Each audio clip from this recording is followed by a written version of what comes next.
Children of the 90s, like myself, who were big NASCAR fans, were spoiled rotten with options to live out their NASCAR fantasies. Not only did we have great die-cast lines such as Winner Circle, Racing Champions, and Hot Wheels, but we had an addition to one of the greatest toy lines of all time under the NASCAR brand, Micro Machines. Now, these NASCAR Micro Machines really only showed up in the waning years of the Micro Machines craze, 1999, 2000, and 2001. Now, the reason that Micro Machines NASCAR even really became a thing was because of the fact that Galoob, the original company that created Micro Machines, was absorbed by Hasbro, which owned Winner Circle at the time, and they decided to expand their NASCAR range of products in light of the fact that NASCAR at that time was a booming sport, easily the fastest growing sport in the nation and mostly the world at that time. What you're looking at is the Jeff Gordon Performance Headquarters playset. I got this for $5 on eBay or something like that. It was $5 to $10 on eBay. It was ridiculously cheap, but it was one of the things I never had as a kid. Now, I had a lot of the Micro Machines. I had something called the Draft Pack, which was just a set of a bunch of cars from the 1999 season. Also, I had a launcher set. I had a couple launcher sets, actually. I had one with Steve Park and Dale Earnhardt, and then I had another with the Pepsi version of Jeff Gordon's car, in addition to Rusty Wallace. And then I also had a big track set that had a little wind-up mechanism that allowed the Micro Machines to go flying around that track. Maybe someday I'll buy one of those and review it. But for today, we are taking a look at the Jeff Gordon Performance Headquarters because I never had this as a kid, and when you can get something that you never had as a kid but wanted as a kid, ridiculously cheap, it's always nice. And this box art is absolutely fantastic. It's one of the great things that's kind of missing from the toy aisle these days if you go in and look in Walmart. They're very, very uninspired. It looks like they threw everything together on Photoshop. On this, you've got incredible artwork, just beautiful painting here of the playset in action, based on, from kind of a child's imagination. Now, what's kind of interesting is like the way everything worked back in these days, especially with NASCAR marketing, is they kind of tried to turn the drivers into superheroes, and there was no bigger superhero at that point than the man Jeff Gordon. It was definitely a combination of his age, his good looks, and his colorful driver's uniform that I think a lot of marketers and the people who were around the sport really gravitated towards Gordon, and of course the fact that he was winning a whole lot. That helped as well to push him as the big star. And believe me, I was someone who was in kindergarten in 1999. Boy, I feel old. That was almost 20 years ago. But everybody knew Jeff Gordon, whether they were a racing fan or not. I was obviously a big-time racing fan just in general, so anytime I bring up racing, it would be Jeff Gordon. Everybody would talk about Jeff Gordon. They all knew Jeff Gordon. And we do have, if you look on eBay, anything around 1999, there are a ton of products about Jeff Gordon. So let's take a look at the box of this thing real quick, since I talked about the artwork. Just absolutely lovely. Look at this. And you got some guys in there. Then there's the Micro Machines logo, which changed when it was bought by Hasbro. They actually brought Micro Machines back just a couple years ago, but only for the Star Wars line, and then it kind of failed again. So, if they just brought back cars, it would be all right. Now, here's a little bit of Illuminati confirmed as we look at Jeff Gordon. Look at the number of the car in the garage. Now, what modern stock car NASCAR driver is partly owned, or his car is partly owned by Jeff Gordon? And yet, here in 1999, Micro Machines predicted Jimmy Johnson. I'm just saying. I mean, there's Illuminati confirmed.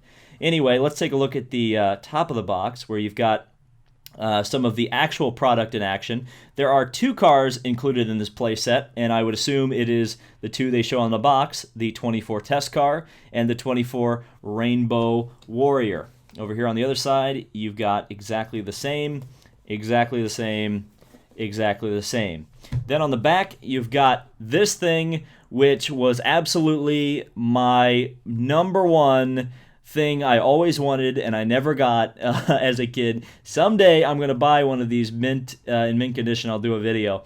But the big super speedway that actually was a transforming Jeff Gordon hauler, that is just so cool. And that's just, this picture alone is just the most nostalgic thing ever. They also had the Jeff Gordon helmet, which turned into a racetrack. Then, of course, there's the playset that we have today. And then there's this weird gas station that comes with a Dale Earnhardt. I don't know if they ever released this, but it's here in the picture. I do know they released everything else in this picture. And then here is the back of the service station, or I guess Jeff Gordon's Performance HQ. And you can see a very that looks like a bad, you know those really bad NASCAR channels that just like upload just like the most cancerous stuff, like right there. That's like their logo. And yet again, Micro Machines predicted that. They predicted Jimmy Johnson and bad NASCAR YouTube channels. And then you've got Feel the Thunder of Micro Machines NASCAR World, driving at Jeff Gordon's Performance headquarters, where one of the best pit crews in NASCAR supercharges race cars for high performance action. So yeah, this is so nostalgic for me. This was kind of, again, this was 90s action. This was before we had all the smartphones and microtransaction-laden games and NASCAR Heat 2 and all that stuff. Well, I guess we had the original NASCAR Heat 2, but that's another video for another day. Let's open this box up, take a look at the contents, and then let's build us a Jeff Gordon Performance HQ.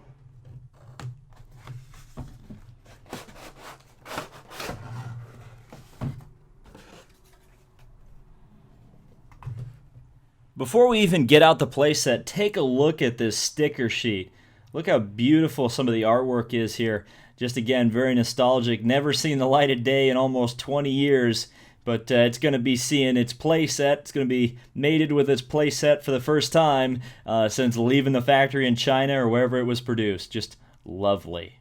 And here's what the rest of everything looks like all in this box. And then you kind of open it up and there's just kind of things everywhere. So we've got some cars in here. We'll take a look at those in just a second. But we need to take a look at the Performance headquarters.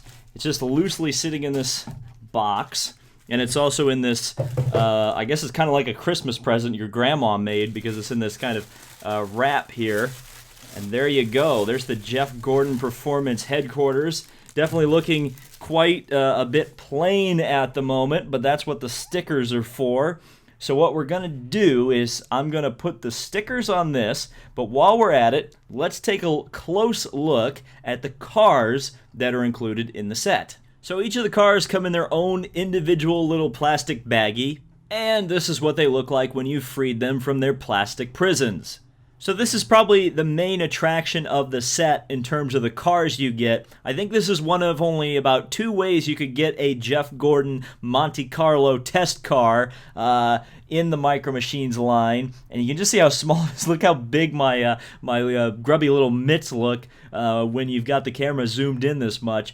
The body is plastic. The underside of the car is metal. And while that kind of seems like a cheap way they did things, it actually gives these cars a nice center of gravity, nice balance, and when they get out on a track or a racetrack or you roll them downhill, they're actually very, very fast. So these are just incredible pieces of ingenuity and real creativity. I mean, again, as a kid growing up with these were just the best things ever, because you could just get a whole bunch of them all together and have big Talladega packs and whatnot and have really long extended races. A lot of people kind of realize I have a lot of racing know-how when they watch my gameplay videos and whatnot, and I actually credit a lot of that strategy and my understanding of racing from just learning it from playing with my Micro Machines cars. It's really that simple. You know, you'd see pit strategy and how that would all work out and how the cars would spread out over a long run. Obviously, you know, through your own play, but yeah, if you like how I commentate races, you blame the Micro Machines. And here is probably the most common Micro Machines NASCAR you can get. It's the Jeff Gordon Rainbow Warrior car. They included this in about every set they could possibly have ever included it in. Again, because Jeff Gordon was kind of built up as superhero Jeff. But I mean, what a better paint scheme, what a better looking car to choose for this task, to kind of turn this car into the, I guess, star of NASCAR. Of course, at this time as well, there was the NASCAR Racers TV show with the main character, Charger McCutcheon, who was an awful lot like Jeff Gordon in terms of his personality, as well as the car he drove. Just gave you a lot of those Jeff Gordon Rainbow Warrior vibes. Yeah, we had a whole NASCAR cartoon show. Yeah, and you guys act like you guys were the best generation. Anyway, this is just a lovely car. And again, these are 1/87th scale or thereabouts. Just incredibly small little cars and just incredibly well detailed in terms of their scale. Obviously, it's simple. There aren't like contingency sponsors all over it, but you've got the main gist of what Jeff Gordon's 24 DuPont Chevrolet looked like. And it doesn't get any better than that, folks. And in case you were curious, here's a look at the instruction manual. You've got several pages here. There's the where the labels or stickers go. This is what I'll be doing for the next 10 or 15 minutes of my life. But here on the back, you can see where all the pegs go, where all the lighting and whatnot goes, and the names and all that stuff, or names, I should say signs.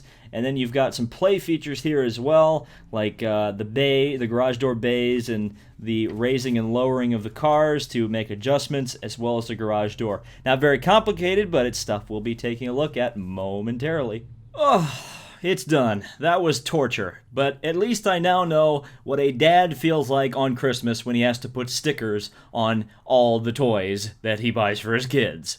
Alright, so let's take a look at this thing on the ground level, because I think that's the best way to kind of show it off in a 365-degree view. So you got the two service bays right here, and then you've got some really, really bad stickers right in this area that are the biggest pain in the butt to put on ever, because that is too small of a space for my manly fingers to get in. So that was kind of difficult. But you can just see, if you looked at it when I just got it out of the box, man, these stickers add a ton to this set and actually really liven it up and make it look very presentable, when before it looked kind of like a hunk of plastic, or a hunk of gray plastic with a hunk of blue plastic on top of it. But once you get all this stuff together, it looks very nice. Here's the service door that opens up. We'll take a closer look at that with a car inside here in just a few seconds, but I figured I'd show it off while we're going around. I will say it's a bit loud, and at the same time a bit small. I feel like if Jeff Gordon had actually had a little service station to himself to build top secret Jurassic Park race cars, he would not have done it in quite such a flamboyant style. But then again, it's for the kids. It's for play. And a kid would imagine that Jeff Gordon would have a place like this where he would store all his race cars. So let's take a look at this thing with its action features and kind of what you can do with it. Well, you got the service bays here, and when you move up your little test car, you can get him on the old service bay too. Let's see if I can do this without A, blocking the light, and B, making the camera go out of focus. There we go. That was nice. So you got your test car on service bay 2, and this is where we're going to check it for NASCAR inspection. Make sure it's all legal. Make sure we're not cheating, but we really are, because we're Jeff Gordon in the 1990s. But that's fine. Ingenuity is the spark of life. And so you can look underneath the car, or at least pretend to look underneath the car, and work on it. I guess this is what kids would have done. I will say kind of the main criticism with this playset is it doesn't really have a whole lot of racing features to it, and I suspect that's why I could get it for $5 mint in the box on eBay. And when you're done with your cheating for the day, you can leave out of the exit, which is nicely labeled, and move on to your test day. And while you distract everyone with your test car, you can store your super secret car that you're going to actually bring to the Daytona 500 in the service center. So I want to bring the playset closer to you and take a few quick detail looks here. We've got the Jeff Gordon Performance HQ logo up there that's very, very loud and very obnoxious. Then speaking of loud and obnoxious, you've got this big sign on the side here. All of this is kind of reminding me of Lightning McQueen at the end of Cars when he sets up shop in Radiator Springs and like everything's like gigantic and like, oh, Lightning McQueen's here now. Well, then you've got the corrected NASCAR logo, so the folks saw what I saw at the NASCAR marketing department and said, hey, that NASCAR logo you got on the prototype, that has to go. And then there's those terrible stickers on the side there that are no fun. And there's the service bays, which is looking a little bit wonky after 20 years. Then you got a loading zone, which implies there's trucks coming in and out of this place. Unfortunately, there's not a truck included in the set, and you'd kind of think like a hauler or a semi would be a selling point for this, but apparently Hasbro didn't think so. Then you've got another Jeff Gordon Performance HQ sign there. You got a couple of lights which have no stickers on them. You got that nice DuPont sticker on the side. And then over here on the back, you've got the staff-only garage door there. So no sneaking in and trying to get Jeff Gordon's autograph. And there you go. On the top of the bay, kind of like a window kind of deal, or maybe a tin roof. Not really sure what that's trying to emulate there. And then, of course, the service center, which we showed off earlier. But potentially my favorite thing in this whole set, and it's kind of silly, is this parking lot. Maybe I was just a lame kid, but I certainly always liked having parking spaces for my race cars, no matter how ridiculous it looks when you look at it through the cynical eyes of an adult. So that was the Jeff Gordon Performance Center HQ. Did I spark your nostalgia? Are you a younger person that somehow managed to acquire one of these, be it through a yard sale, eBay, whatever? Did you even know that this existed? Did you know that Micro Machines existed? We're almost at the point where I feel like some of the younger generation don't even know how great we had it with the Micro Machines back in the day. Let me know down in the comments, and I'd love to see the discussion of stuff like this. And hey, if I find some more cheap Micro Machines items, I'll definitely do more videos on them, because the Micro Machines definitely have a really, really soft spot in my heart, and these are some of the best toys in my childhood, bar none. So thank you guys so much for watching. If you enjoyed this and want to check out some more motorsport content, be sure to hit the like button and hit the subscribe button. And this has been David Land on YouTube. We'll see you in the next video.